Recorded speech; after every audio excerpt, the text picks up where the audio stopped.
rock, bebê. Hoje é dia de rock, bebê. E estamos aqui na Web Rádio Conectados. Vamos pro jogo. Meu nome é Vinícius Bacelar.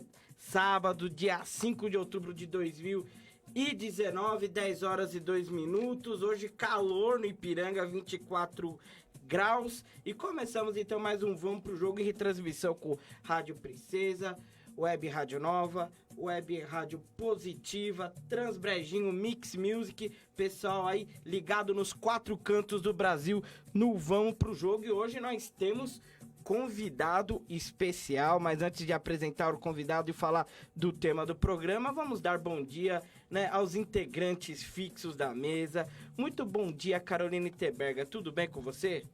Bom dia, Vinícius, bom dia para todo mundo que está nos vendo e nos ouvindo. E hoje promete, hein? Hoje nosso convidado vai ter muita história para contar.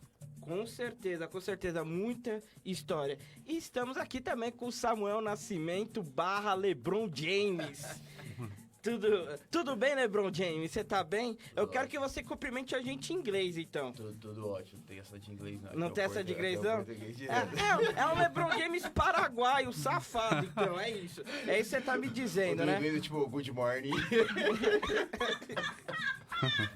Tá certo. Agora sim, apresentando o nosso convidado, Rafael Valese, jornalista, autor do livro Bebeto de Freitas, O Que Eu Vivi, né? E é muito legal a gente poder falar sobre o Bebeto de Freitas, porque o nosso programa, a gente fala muito sobre futebol, 95% dos nossos programas foram sobre futebol ao longo desses 4 anos que nós temos o projeto, mas a gente já falou muito sobre outras modalidades. A gente já falou sobre o basquete, a gente trouxe o Rafael Rocha, o Rafael Garcia, para falar sobre fisioterapia no time de basquete do Corinthians. Corinthians, inclusive, que está na final do Paulista de basquete depois de 34 anos. Eu sei, Samu, eu sei, Carol, que vocês não são corintianos.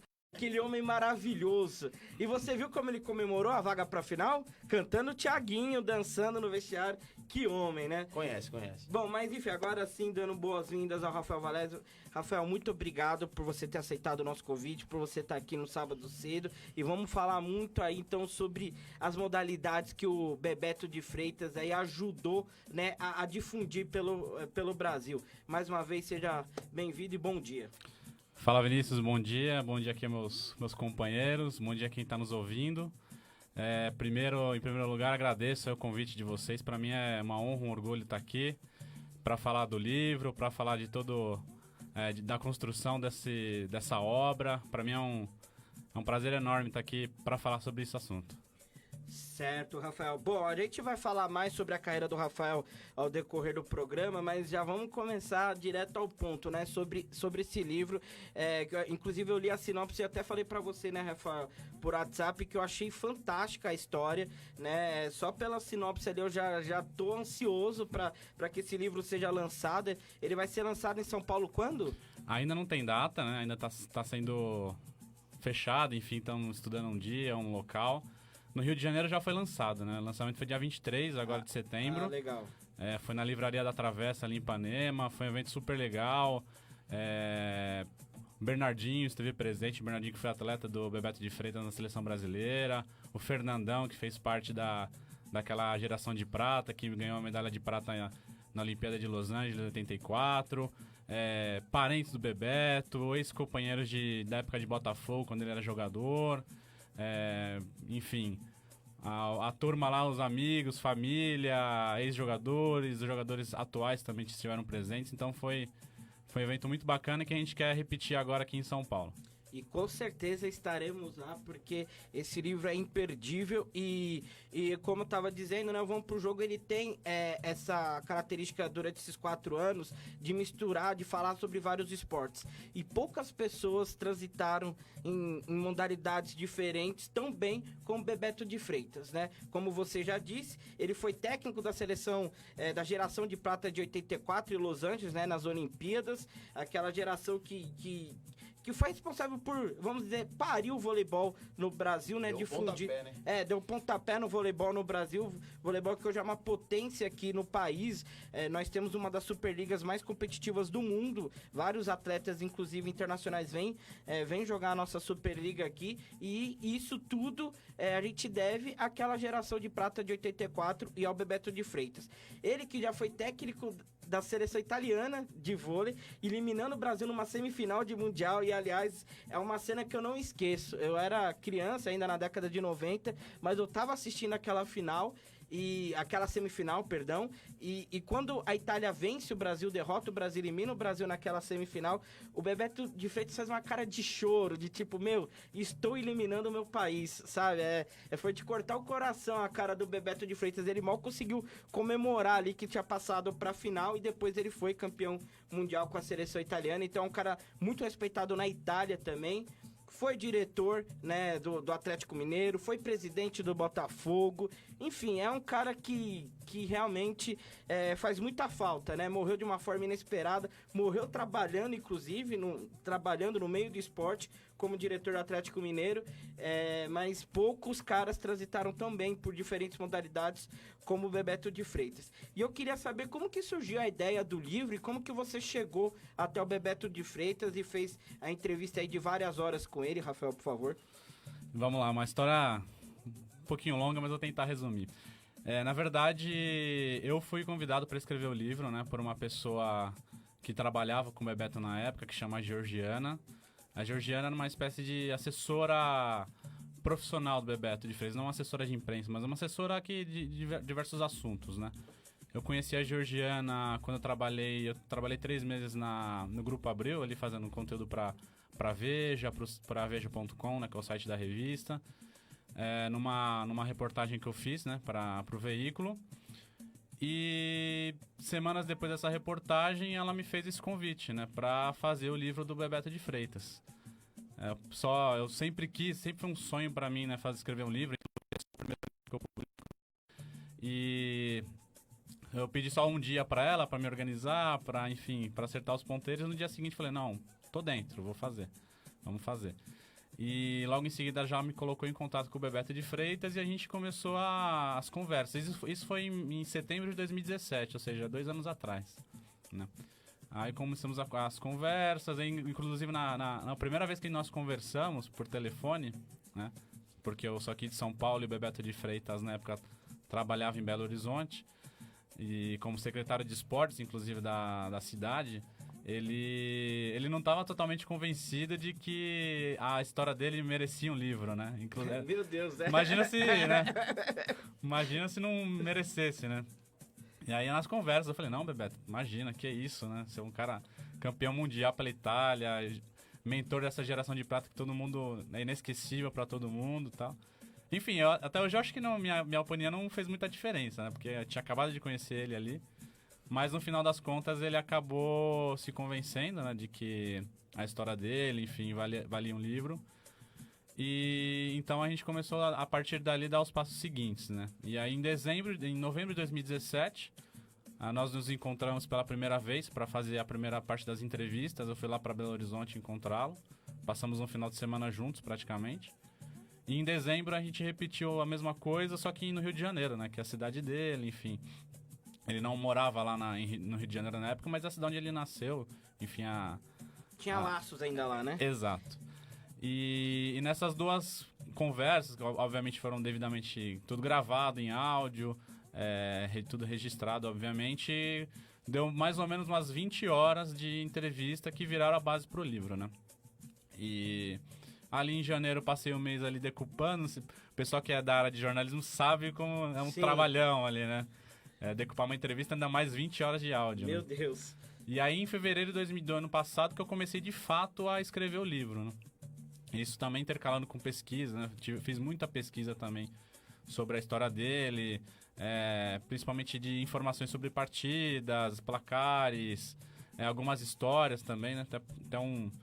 Acabei descobrindo uma ferramenta muito bacana nesse processo, que chama Hemeroteca Digital, é um site na internet que reúne muitos jornais do país, né, de diversas cidades, e você pode consultar ali online, pela palavra-chave. Então você coloca uma palavra que você queira pesquisar e já aparece lá várias páginas de jornais. E ali eu encontrei muita coisa bacana do Bebeto antiga, reportagem de quando ele era juvenil ainda, levantador do Botafogo, de matéria de 1968. Então isso foi muito bacana também.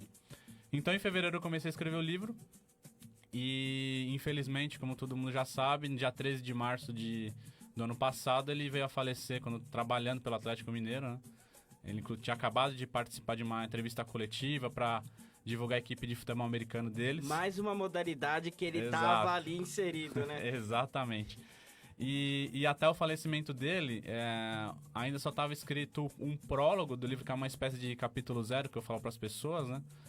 E um outro capítulo que era, enfim, era no plano inicial, seria o primeiro capítulo, e acabou virando o segundo, que ele conta do Heleno de Freitas, né? Que é primo dele, né? Primo do pai dele, foi jogador do Botafogo na década de 40, então é um capítulo que fala da relação... Um dos grandes jogadores da história, né? Do Botafogo. Exatamente. Acho que da história do futebol, eu Brasileiro, acho, né? Pela inclusive importância. tem filme, né? Exato. Exato, foi até o Rodrigo Santoro que interpretou o Heleno de Freitas na ocasião.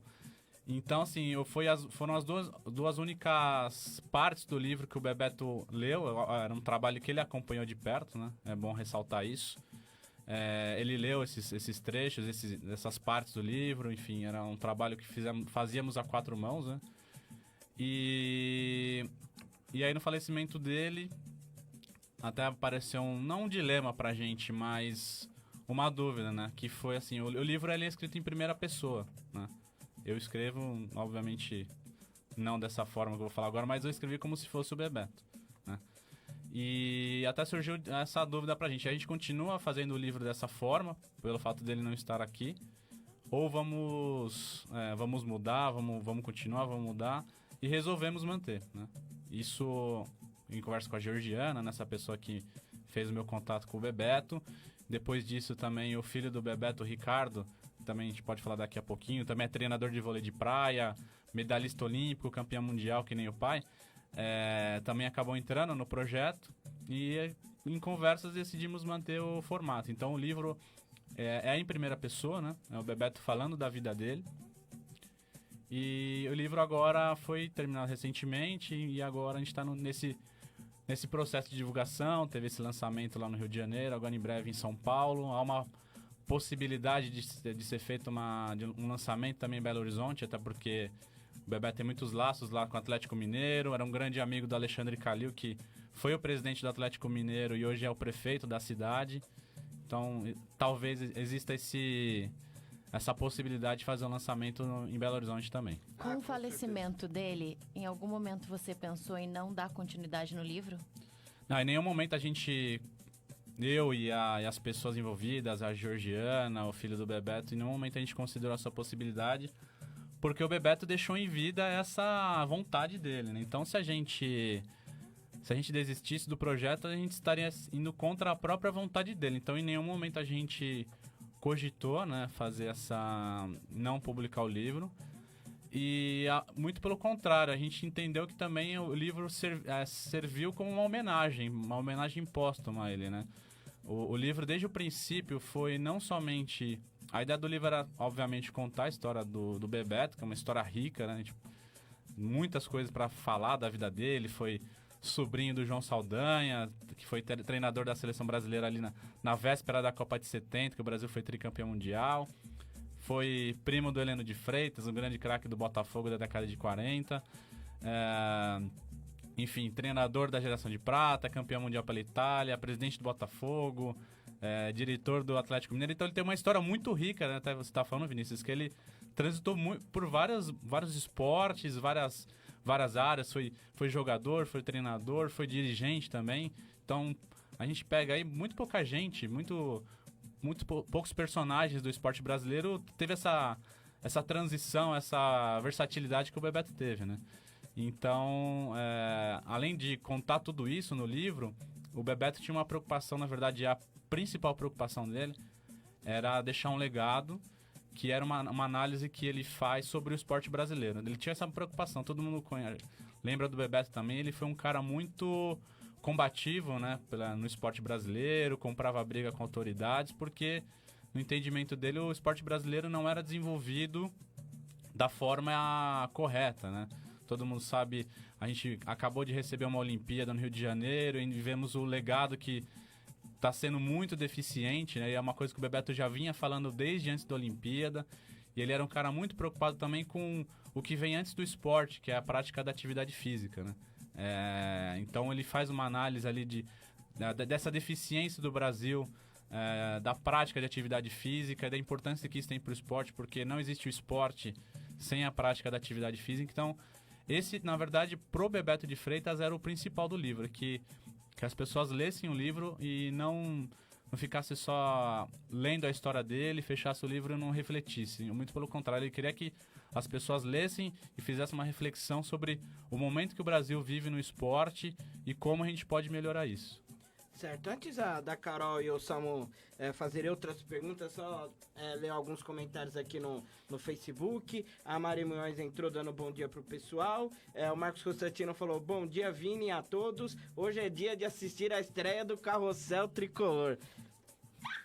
Desculpa, Cisco, você tá de brincadeira comigo, né, Marcos Constantino? Hoje... Da Carol mesmo. Hoje... Eu tô acreditando nesse carrossel, viu? É mesmo, Samu? Você tá acreditando nesse carrossel? Cara, eu tô vivendo um momento de amor com o Fernando Diniz, viu? Por enquanto. Não sei até que pode, né? Mas por enquanto tá uma relação bem... Momento de amor pro Fernando Diniz, é lógico. Tem que ter musiquinha. Você me mata, viu, Samu Diniz? Ainda bem que a gente acorda cedo, mas vale a pena. Tá certo, pessoal. Bom, Carol, Samu, vocês têm alguma pergunta para o Rafael Valese, autor do livro Bebeto de Freitas, O Que Eu Vivi? Bom, eu tenho uma perguntinha, é mais uma curiosidade, né? Porque o Bebeto, ele veio do voleibol, e ficou famoso nos anos 80, justamente, assim, jogador, técnico de uma geração que brilhou, mas pra gente que acompanha o futebol, foi uma grande surpresa nos anos 2000, ele assumindo cargos dentro do futebol, assim, tão diretamente ao clube do coração, que é o Botafogo. E aí a questão é, como que era a relação dele? Porque ele era um grande personagem do futebol também, né? Teve várias situações, final de Campeonato Carioca. Exato, isso tá retratado no livro, eu ia perguntar isso pra claro, você. Não, claro. Tem um capítulo específico... A melhor demissão de todas. Então, ele é esse personagem que ali você vê que é o torcedor mesmo, né? O apaixonado pelo esporte, pelo clube, tipo, mostrando... A indignação, né?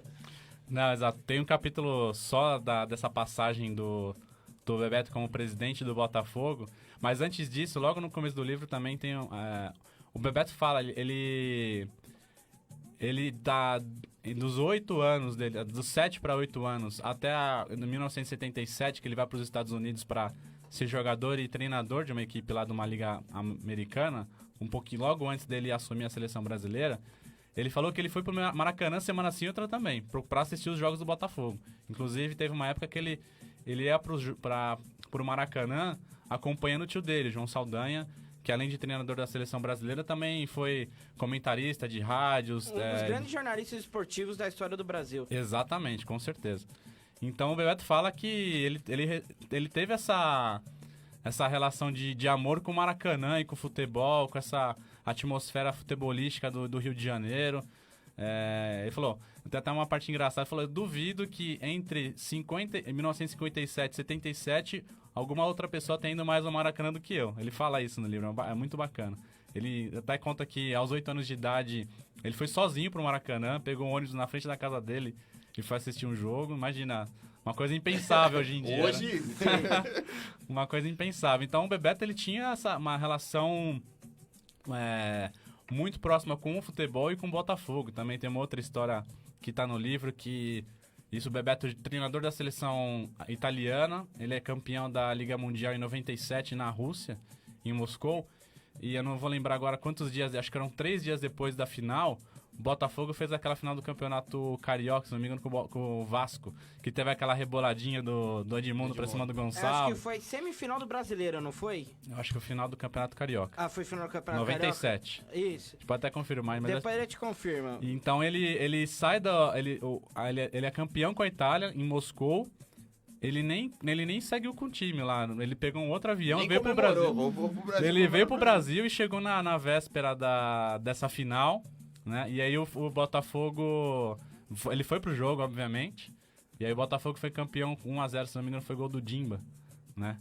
E ele viu o Botafogo ser campeão. Então olha como era a cabeça dele, a preocupação que ele tinha de estar perto do Botafogo, de acompanhar o clube. Fez essa saga toda, né? Saiu de Moscou até Rio de Janeiro pra ver essa final. E, enfim, tem outras histórias também. Ele conta que quando ele era treinador na Itália, ele ligava pro Brasil e pedia pra alguém da família dele botar o telefone no rádio para ele poder escutar o jogo, né? Porque hoje não tinha naquela época não tinha internet, não tinha rádio web, né? Exato. Enfim. Não tinha um acesso tão fácil que nem... Não tinha rádio web conectados, né? Enfim. Verdade. E nesse período, assim, de dirigente, de presidente do Botafogo, não sei, ele relatou como funcionavam as coisas, se... Os bastidores? Os bastidores, porque a gente de fora, assim, pensando num cargo desse, a gente vai com uma ideia, e na hora que chega, nem sempre a gente encontra... Curioso, assim, quando ele virou presidente, ele assumiu, né, foi eleito presidente do Botafogo, logo, acho que na mesma semana o Botafogo foi rebaixado para a Série B do Campeonato Brasileiro, isso no final de 2002, né? Isso. E aí, inclusive, em 2003, que é o primeiro ano do mandato dele... Ele pega na segunda divisão. Ele assume o clube na segunda divisão. E ele conta que quando ele pega o Botafogo, o clube estava quebrado, né? Todo endividado, com muitos problemas de infraestrutura, os jogadores não recebiam salários devidamente. Então, quando ele assumiu o clube, ele teve essa preocupação de botar a casa em ordem de uma maneira assim.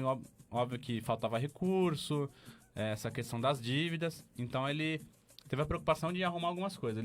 Ele arrumou o estádio de Caio Martins, né? Para que o estádio recebesse partidas do Botafogo na Série B. E com isso não ter que alugar um outro estádio. Sim. Então teria a renda daquelas partidas integralmente para o clube. Consertou vestiários, enfim. Então ele teve essa preocupação. Ele conta também que infelizmente teve que demitir muita gente também, porque o clube não tinha como arcar os salários de muitos funcionários. Falou que tinha torcedor de uma torcida organizada que fazia parte recebia dinheiro do clube. Ele falou, esses aí não tive a menor dó de demitir. Agora, tinha muito funcionário, obviamente, que dependia daquele dinheiro, enfim, trabalhava honestamente. E não foi possível continuar. Exatamente. E ele fez esse trabalho de resgate, né? Ele até ressalta muito o papel do Leverkusen, né, na Série B. Ele falou que o Leverkusen foi muito importante para que o Botafogo subisse, porque ele até conta. Ele falou, a proposta que ele... profissional que ele fez pro Leverkusen assumir o clube, ele falou, era até meio constrangedor, assim, de não ser uma proposta à altura do que o Levir merecia. Mas a altura do Botafogo e do Levir, né? Exatamente. Mas aí ele falou, o Levir acabou aceitando e foi muito importante para o clube subir. Ele falou, falou que era muito grato, inclusive a Levir, e acho que o Botafogo deveria ser tão grato quanto ele é ao Levir, né?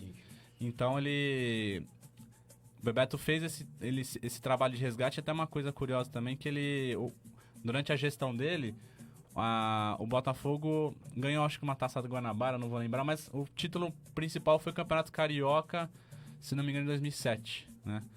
E aí eu até perguntei pra ele, mas, Bebeto, como que foi você ver o Botafogo campeão carioca durante a sua gestão? Imagino que você deve ter explodido de felicidade. Ele falou, não, o que mais me orgulhou como presidente do Botafogo foi ter organizado a casa. Não foi nesse título, não foi nenhuma outra vitória dentro de campo. O que mais me deixa orgulhoso, o que mais me deixa contente foi o trabalho que eu fiz pela gestão do clube, pela administração, por dar um pouquinho de sobrevida ao clube, que já é curioso que agora o Botafogo está passando por um momento muito difícil, né? Talvez muito parecido. Muito. Então, 2000. Exatamente. Então, acho que quem lê o livro vai vai ser bem a calhar com esse momento que o Botafogo tá vivendo. É como se fosse um déjà vu, né? Exatamente. É porque, assim, o Bebeto, ele fez praticamente o resgate do Botafogo, e se a gente parar pra pensar, foi o último momento que o Botafogo foi protagonista no futebol brasileiro, né? Assim, de 2003 a 2008, o Botafogo volta da segunda divisão, ele é uma figura emblemática, traz o Botafogo pra mídia, porque se tem Bebeto de Freitas, tem o que falar, né? Dá o assunto. Conseguiu o título, o Carioca, se não me engano, foi o mesmo período do estádio, né? Exato. Do Engenhão. Do Engenhão. Então, tipo assim, foi o momento que a gente viu o Botafogo, assim, com características de Botafogo E aí mesmo. depois disso foram referente à sua alguns história. cariocas e a vaga pra Libertadores em 2013, se eu não me engano. Que Trabalho foi do como... Cuca? Oi? Foi o trabalho do Cuca? Não, foi o trabalho do Oswaldo de Oliveira. Oswaldinho Tá de vendo Oliveira. Oswaldo de Oliveira e Sidorf. Oswaldo de Oliveira e Sidorf levaram o Botafogo pra Libertadores depois de não sei quanto tempo e eles comemoraram como se fosse um título.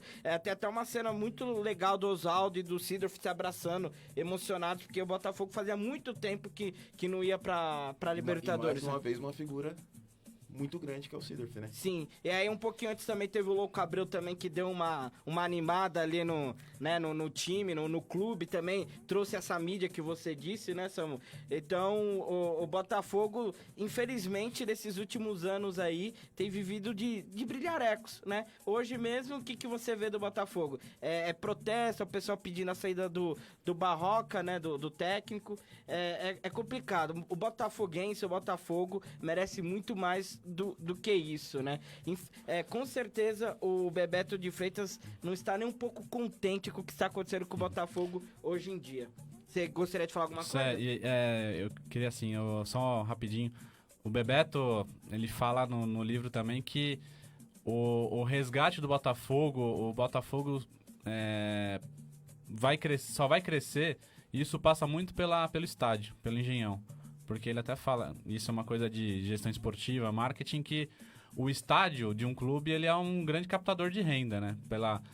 Não só de ingressos, mas de estacionamento, das lojas que tem dentro do clube. Lanchonetes. Então E o Engenhão é uma concessão para o Botafogo, né? Uma concessão temporária, tem um prazo lá. Mas ele fala que o clube tem nas mãos uma grande oportunidade de crescer financeiramente, também estruturalmente, se utilizar bem o Engenhão, né? E ele chegou a fazer um projeto pro estádio, na época que ele era presidente. Ele até conta que depois que ele saiu da presidência e voltou na sala dele, ele não achou mais o projeto, ele conta isso também. Mas ele tinha feito projeto justamente para explorar comercialmente o Engenhão. Então ele fala que se souberem utilizar muito bem o estádio, né, nessa questão financeira, estrutural, o Botafogo pode voltar a crescer. Certo, lembrando que agora são 10 horas e 29 minutos, daqui a pouco eu já passo a palavra para a Carol, que com certeza tem muitas perguntas para o Rafael, mas deu alguns comentários aqui no Face. O César Souza, que já participou inclusive aqui da nossa mesa no Vamos Pro Jogo, um grande amante do voleibol. Então hoje o programa para ele está sendo especial. Ele deu bom dia para todos da mesa e comentou aqui, fez um breve comentário sobre o Bebeto de Freitas. Bebeto de Freitas foi sem dúvida um dos maiores técnicos de voleibol do mundo, um dos responsáveis pelo crescimento dessa modalidade, além de um crítico dirigente esportivo. Falando da geração de prata, muitas histórias estão ditas, escritas a respeito do vice-campeonato olímpico. Ele comentou algo a respeito? Essa é uma pergunta pro Valese, que o Valese já vai responder. O Nicolas Souza falando, resenha fera, um abraço pra você também, Atleta Nicolas. do Botafogo. É verdade, lembrar. atleta do Botafogo, é verdade. Nicolas, que já esteve aqui também na nossa mesa aqui no Vamos Pro Jogo. Ele é lateral direito, é isso? Não me faça perguntas difíceis. Sábado agora, de manhã, né, cara? Ele é lateral. É lateral, pronto. Se precisar, joga de atacante, de goleiro e assim por diante. Lê mais alguns comentários do César aqui. Muitos grandes técnicos do voleibol migraram para a gestão esportiva do futebol. Ele falou do próprio Bebeto, né, do Zé Roberto Guimarães, do Brunoro, do Paulo Russo. Como o pessoal do Vamos Pro Jogo observa este fenômeno? Mais uma pergunta aí que o Valese vai responder daqui a pouco. E o Igor Braga de Salles comenta. Botafoguense. Meu Botafogo! Estilo Aguinaldo Timóteo. Botafogo! Meu Botafogo. Infelizmente, gestão pós-gestão, vem sendo afundado. Bebeto foi um dos poucos que tentou resgatar um pouco do clube. Emil Pinheiro está entre os melhores. Emil Pinheiro é o atual presidente, é isso? Quem é Emil Pinheiro? Eu não lembro agora. Esse nome não me é estranho, mas eu não lembro agora. Já vamos buscar. O Samu já vai buscar. E falando em busca, antes o Valese começar a responder as perguntas, eu confirmei aqui, realmente, Valese, você estava certo. Foi na final em todo o campeonato carioca que houve a famosa rebolada do Edmundo em frente ao Gonçalves. Agora, por favor, respondendo as perguntas do César. A primeira é sobre os bastidores da Prata Olímpica de 84. Ele conta alguma coisa no livro? Conta, sim. Ele fala muito... Tem um capítulo, na verdade, praticamente não. Tem um capítulo só do ano de 84, né? Contando o início, né, daquele ano, muito importante para aquela equipe. Eles fizeram uma espécie de pré-temporada em Salvador, lá treinaram lá uma época, enfim. Conta como foi aquele período pré-Olimpíada. E ele fala muito também lá dentro como foi a Olimpíada de Los Angeles. E tem uma parte dos bastidores aí, né? Que durante o torneio teve um desentendimento considerável entre os jogadores, entre a comissão técnica e os jogadores, né? Por um episódio... Enfim, esse episódio, na verdade, o Bebeto ele não quis contar com todos os detalhes, né? Até ele falou, eu não quero contar isso porque eu tenho muito respeito aos jogadores, né, da geração de prata. Então, mas ele fala que durante a competição teve sim um episódio importante, uma briga importante entre os jogadores que passaram horas se reunidos lavando a roupa suja, né? E que ele disse que isso de certa forma não explica o fato do Brasil ter perdido a medalha de ouro na final, mas ele falou que teve um impacto sim ao longo da campanha do Brasil, né? Porque até recordando um pouquinho da Olimpíada, o Brasil perdeu da Coreia do Sul, né, durante a primeira fase, e com isso teve que ganhar dos Estados Unidos no último jogo da primeira fase para se classificar. Se o Brasil perdesse, estava fora da fase final. Então, e ele fala que parte dessa derrota para a Coreia do Sul passou um pouquinho por essas questões aí de comportamento do grupo, enfim, dessas brigas que aconteceram. Extra quadra. Exatamente. E aí o Brasil joga os Estados Unidos, ganha de 3-0, né? Só que aí o Bebeto fala que, de certa forma, aquele jogo mostrou um pouco para os Estados Unidos as armas, né, brasileiras. E ele fala, os Estados Unidos até hoje é um país que, no esporte, é um dos melhores países na questão de estatística, de analisar adversário, né? É uma coisa muito utilizada nos esportes americanos aí, beisebol, futebol americano, tiver aí nas transmissões esportivas aquela numeralha imensa lá de estatísticas. Ele falou que provavelmente os americanos devem ter estudado aquele jogo, né, muito profundamente, entendido como o Brasil jogava e usou isso ao favor na final, porque aí na final foi o contrário, né? Os Estados Unidos ganham do Brasil de 3-0, com muita superioridade. Então ele conta um pouco isso no livro também, que o impacto de tudo isso que aconteceu no resultado final, na final lá em Los Angeles, com a perda da medalha de ouro e a conquista da prata.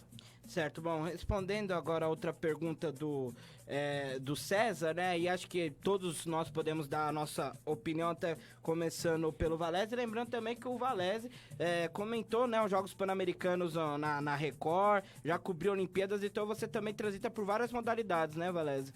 Exatamente, eu trabalhei 11 anos no Jornal Lance, né, então tive uma oportunidade espetacular, incrível, de cobrir 2 Olimpíadas, né? A de Londres, 2012, e no Rio de Janeiro também, que eu não somente estive presente lá cobrindo, mas também fiz toda a parte da organização da cobertura, né, do lance, porque na época eu era editor assistente dessa parte poliesportiva, né? Toda a minha carreira eu trabalhei sempre com modalidades olímpicas, basquete, vôlei, natação. Meu contato com o futebol foi bem pequeno, né, na minha carreira, né? E então também cobri 3 Jogos Pan-Americanos, inúmeras outras competições internacionais, 2 Olimpíadas da Juventude, né, que é a Olimpíada tradicional, só que é para adolescentes, que é o COI também que organiza, né? Já tive o prazer de cobrir 2 edições também, então toda a minha carreira foi em modalidades olímpicas. Certo, e aí como que você vê essa migração, né, de profissionais do vôlei para a cartolagem no futebol? Por que você acha que acontece isso? Olha, para ser bem sincero, eu não consigo ver Uma ligação direta. uma ligação direta. Eu posso falar pelo Bebeto, né, até porque está no livro também. O Bebeto foi jogador ele jogou no Brasil até 76, né? E em 77 ele foi convidado para jogar, como eu disse há pouco, uma liga americana de voleibol, né? Uma liga profissional. E nessa liga ele era treinador e jogador de um time de Santa Bárbara, na Califórnia, chamava Santa Bárbara Spikers. E lá nessa equipe, além dele ser jogador, além dele fazer o papel de treinador também, ele trabalhou como manager da equipe. Então ali ele teve contato com a parte de gestão esportiva, de administração. E não só isso, ele conta que a vivência dele nos Estados Unidos foi muito importante para a formação dele. Porque também todos nós sabemos que os Estados Unidos acho que são a principal potência esportiva do planeta.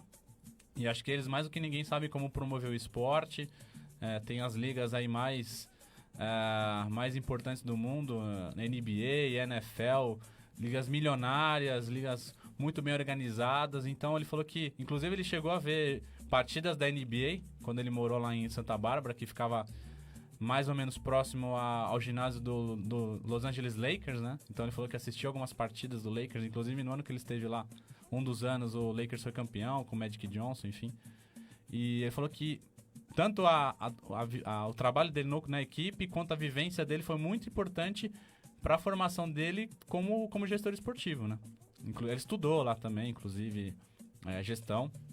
Então, agora sobre a ligação dele com o futebol, ele tinha esse sonho de ser presidente do Botafogo também, né? Então, ele até conta que ele queria ser presidente do Botafogo para retribuir muito do que o clube deu para ele, principalmente na época que ele jogou lá, né?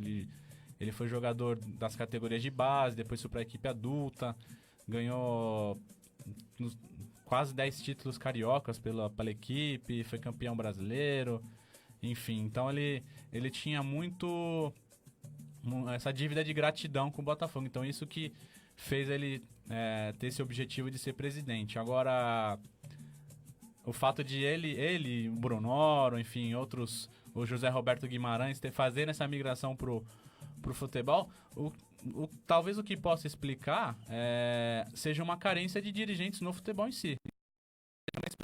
Porque essa turma aí que a gente citou agora são pessoas capacitadas, estudaram, se prepararam, e a gente sabe que no futebol isso parece que está de um tempo para cá se aprimorando, né? Todo mundo aqui lembra, década de 90 até acho que os anos 2000, os dirigentes são aqueles caras que era paixão pura, não tinha... não administravam o clube de uma forma racional, mas de uma forma passional, né? Com a paixão, com com sentimentos, né?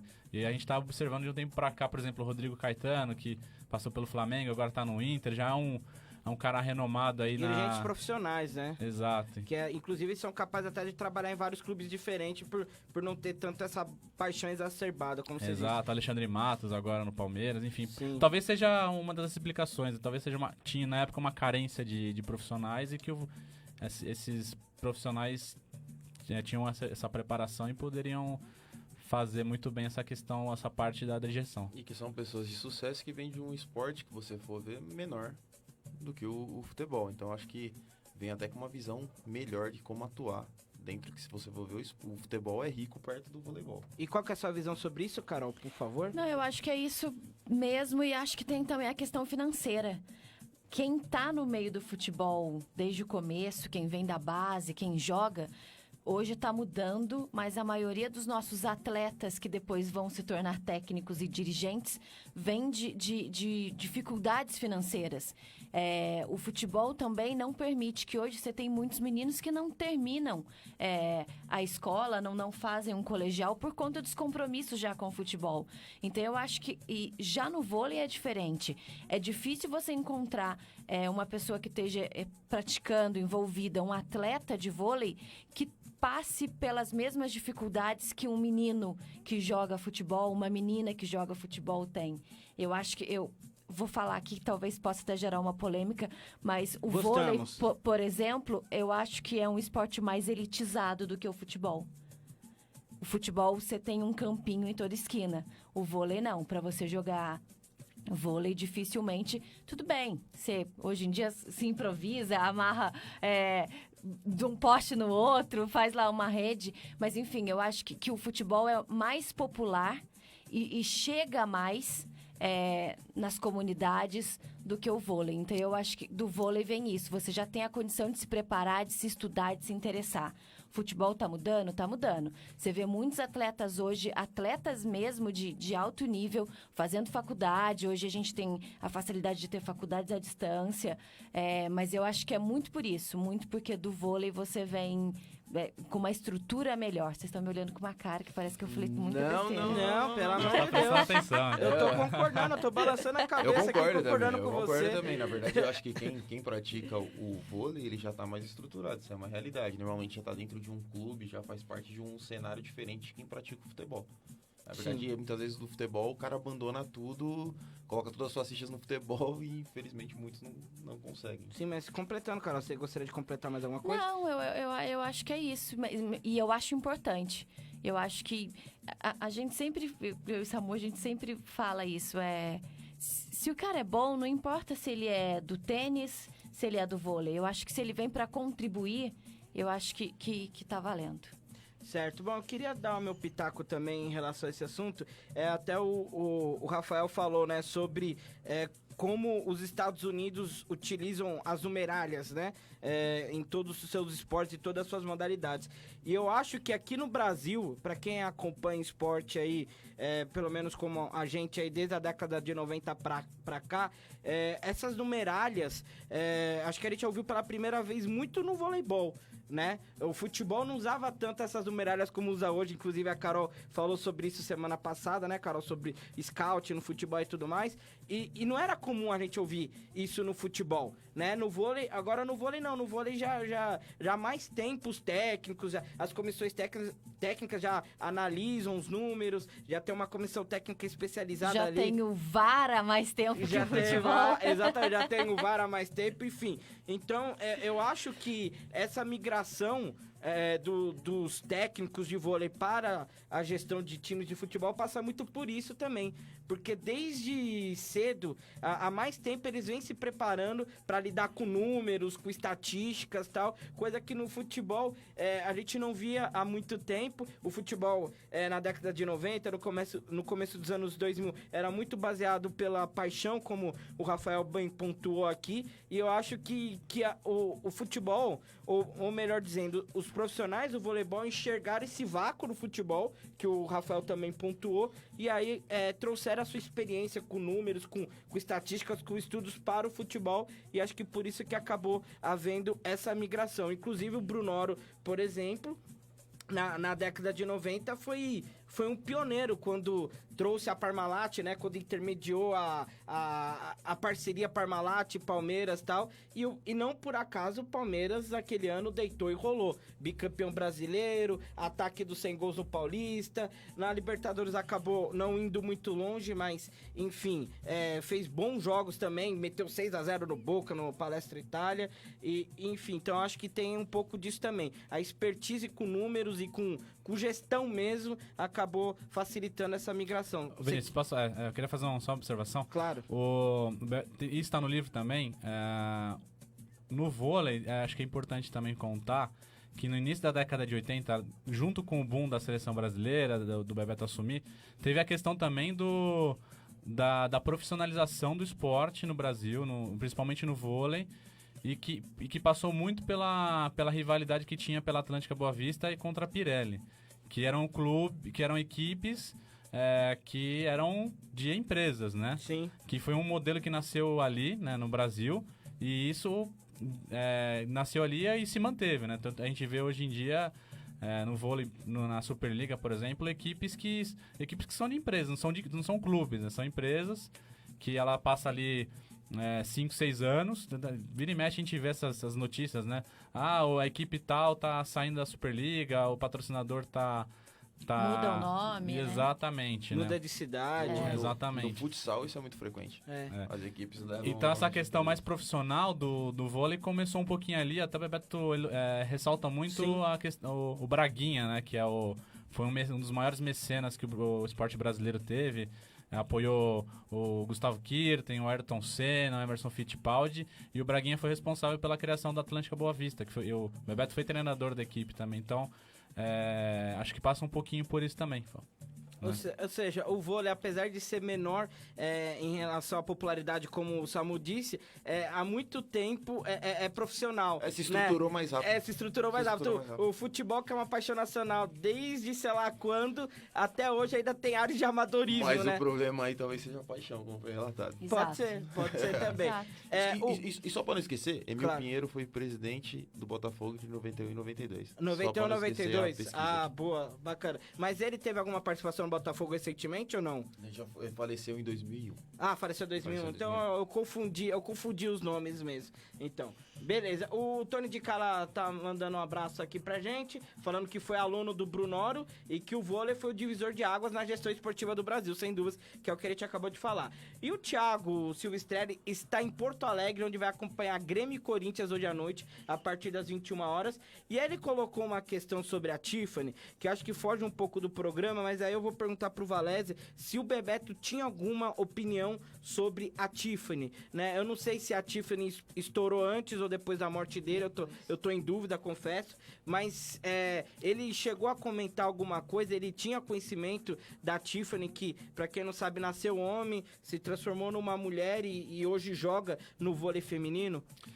Infelizmente isso não acabou sendo abordado, infelizmente por causa do falecimento dele, né? Nas entrevistas, quando eu falei com o Bebeto, a gente tinha meio que concluído ali, né, as entrevistas em si, mas obviamente no meio do caminho certamente apareceu alguma coisa ou outra, essa era uma das questões.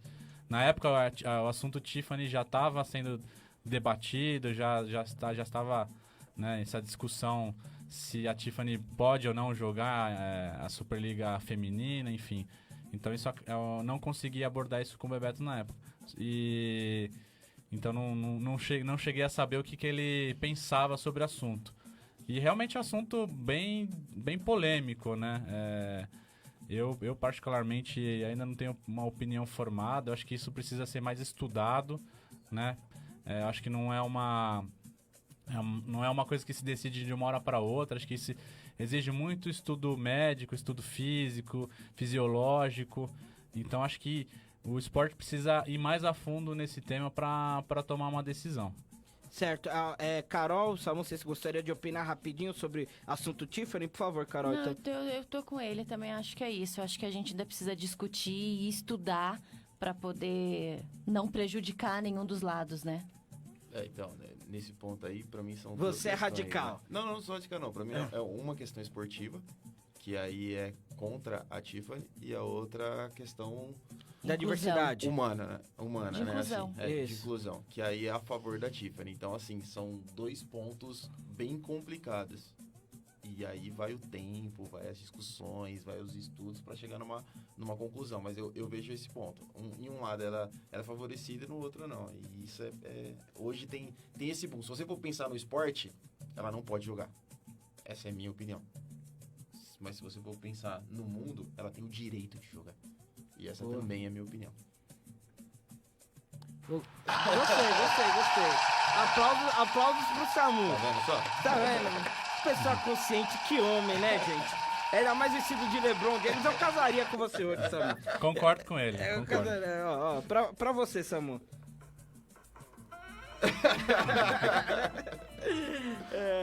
Bom, pessoal, a gente tá chegando na reta final do programa, 10 horas e 50 minutos.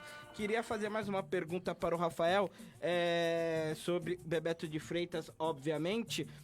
Teve alguma coisa que ele não realizou, que ele gostaria muito de ter realizado? Apesar de todos esses feitos, né, que a gente contou aí nessa 1 hora de programa, tem alguma coisa que faltou para ele, que ele não conseguiu realizar em vida?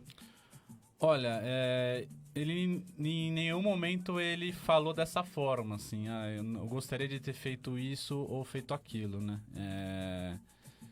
Mas, assim, eu posso falar um pouquinho pro futuro, que eu acho que se ele quisesse ainda fazer alguma coisa, ele devia estar pensando isso mais pra frente, né? Então, ele em 2017 ele foi secretário de Esportes de Belo Horizonte, e em 2018 ele voltou pro Atlético Mineiro. Então, imagino que ele tinha algum projeto ali dentro do clube, mas em nenhum momento ele falou isso claramente, né? Então, Política seria um caminho ou não? olha, não... Prefeito do Rio de Assim, Janeiro. até por toda a desenvoltura que ele tinha, Ele fala- capacidade de ter um amigo, que era o Calil, que Exatamente. veio do clube e foi pra política. Ele disse que não tinha essa pretensão, não. Falou que não tinha essa vontade de entrar pra política, que não era a praia dele. Então, imagino que não seria um objetivo, né? Não sei, pode ser que ele mudasse de ideia, enfim, mas pelo que ele me relatou, pelas conversas, pelo que dá pra observar também, eu acho que ele não tinha esse objetivo. A ajuda dele seria toda no esporte mesmo. Ele era um cara apaixonado por esporte. Ele queria transformar o esporte de alguma forma, e queria inspirar as pessoas ao redor dele. E até volto a dizer, assim, a maior preocupação dele nesse livro era essa questão da atividade física, da prática, não só pela enfim, por atletas, mas por crianças, idosos, enfim, ele tinha muito essa preocupação. E ele até acha que o Brasil precisa se preocupar não com, que nem a gente viu esse momento Olimpíada Rio de Janeiro, né? Que se investiu muito em atletas, acho que nunca se investiu tanto em esporte, né? Agora, né, para os atletas ganharem medalhas, mas ele falou, a gente não tem que pensar nesses caras, a gente tem que pensar naquela criança que não tem uma quadra para jogar futebol na escola, para fazer uma aula de educação física decente. A gente tem que pensar naquele idoso que está sedentário, que se ele fazer atividade física, ele tem uma série de ganhos ali físicos, de saúde, se ele praticar regularmente, obviamente. Então, falou, não temos que nos preocupar com a elite do esporte, mas sim com a base, sim com o cidadão comum, que pode ter esse ganho de saúde, de vida e outros inúmeros fatores. O esporte ele pode ser a solução para diversos problemas, principalmente no Tem Brasil. estudos que falam isso, né? Que a cada X investido no esporte, você economiza no investimento na saúde, porque as pessoas deixam de ficar doentes, né? E no caso da situação do Brasil, não só na saúde, né? Questão da educação, ascensão violência, social, exatamente. Um monte de situação. Exatamente. Pra fechar, então, Rafael, a sua visão em relação ao Bebeto de Freitas mudou ou continua a mesma depois dessas 20 horas de papo, depois do livro estar pronto? Você teve uma admiração maior? Como que ficou a sua relação em relação ao Bebeto de Freitas? Não, com certeza muda, né? Acho que não teria como não mudar a partir do momento que você conhece a pessoa pessoalmente e entra tão a fundo, né, na vida dela, porque eu fiquei ali 2 anos praticamente debruçado sobre a vida dele, pesquisando, escrevendo. Acho que eu sabia mais dele do que de mim mesmo, né, nesse tempo, né? E acho que não teria como não mudar. Eu sempre admirei o Bebeto, né? Eu nunca tive nenhum outro contato com ele antes do livro, né? Só conheci ele, eu só encontrei ele pessoalmente nesses 2 finais de semana que eu contei pra vocês, aí. Não vi ele mais antes, e infelizmente não vi depois também. Inclusive até contei no livro lá também, que eu fiz um texto de introdução que eu não tirei uma foto com ele, né? Eu falei, depois eu tiro quando lançar o livro e tal. Poxa. Enfim, coisas da vida, né? Mas aumentou sim a minha admiração. O Bebeto foi um cara muito importante pro esporte brasileiro, continua sendo. Eu acho que esse livro, não falo isso não pelo fato de eu ter escrito, mas acho que é um livro muito importante para quem gosta de esporte, para ler, para saber essas ideias do Bebeto sobre esporte. Ele não só o que ele contou, mas também ele foi um exemplo, né? Ele foi um exemplo de cara bem-sucedido, de esportista bem-sucedido, de um cara ético, de um cara que não queria vencer a qualquer custo, né? E eu acho que hoje em dia a gente vê um país com tantos problemas, ele é um cara que está fazendo muita falta, com certeza, não só pela pessoa dele, mas por tudo que ele representava. E, enfim, com certeza a minha admiração por ele só aumentou ao longo do tempo. Certo, e como que as pessoas fazem para comprar o livro? Ainda não foi lançado em São Paulo, mas já foi lançado no Rio. E como as pessoas te acham também nas redes sociais aí para acompanhar aí o seu trabalho? Tá, sobre o livro, em lojas físicas ele só está sendo vendido no Rio de Janeiro, por enquanto, porque a editora que fez a produção é de lá. Então você pode encontrar ele na Livraria Sete Letras, ali em Ipanema, e nas lojas da Livraria da Travessa. Agora, para o restante do Brasil, dá para comprar pela internet, pelo site da Livraria da Travessa, né? E, enfim, agora, em breve, o lançamento aqui em São Paulo. O livro também vai estar à venda nesse evento. E agora, minhas redes sociais, eu estou no Instagram, @Rafael Valese, no Twitter, @RafaValese, no Facebook também. Eu tenho um site pessoal, que na verdade não é um site, mais um portfólio em si, é rafaelvalese.wordpress.com. E atualmente também trabalho na Secretaria de Esportes, aqui da cidade de São Paulo, na diretoria lá da Departamento de Gestão de Esportes de Alto Rendimento, né, que um dos grandes trabalhos que nós fazemos lá é manter o Centro Olímpico de Treinamento e Pesquisa. Aproveito para convidar todo mundo a conhecer, ainda quem não conhece. Inclusive é um centro de formação de atletas de categorias de base, de 7 a 17 anos, de modalidades olímpicas. Então, também deixo esse convite não só para vocês, mas para quem está ouvindo a gente lá no Centro Olímpico conhecer. Certo, bom, então com isso a gente se despede, a gente volta no sábado, dia 19 de outubro, dia 12 é feriado, a gente também é filho de Deus, a gente vai descansar, a gente vai rezar muito por Nossa Senhora Aparecida. Com certeza. Não, Carol? Com certeza. Então, Carol, até dia 19 estamos aí. Valeu, pessoal, e siga também o Vamos Pro Jogo nas redes sociais. Claro, exatamente. Samu, então até sábado, dia 19, hein? Até, valeu. E mais uma vez, muito obrigado, Rafael, pela sua presença. Mas antes de eu me despedir, eu só queria falar 2 palavras para a história de Bebeto de Freitas do esporte brasileiro. Que lindo! Valeu, pessoal. Fomos! Obrigado, pessoal. Obrigado pelo convite aí. Valeu! Você ouviu? Vamos pro jogo! O programa que vai te levar além das 4 linhas na Web Rádio Conectados. Vamos pro jogo!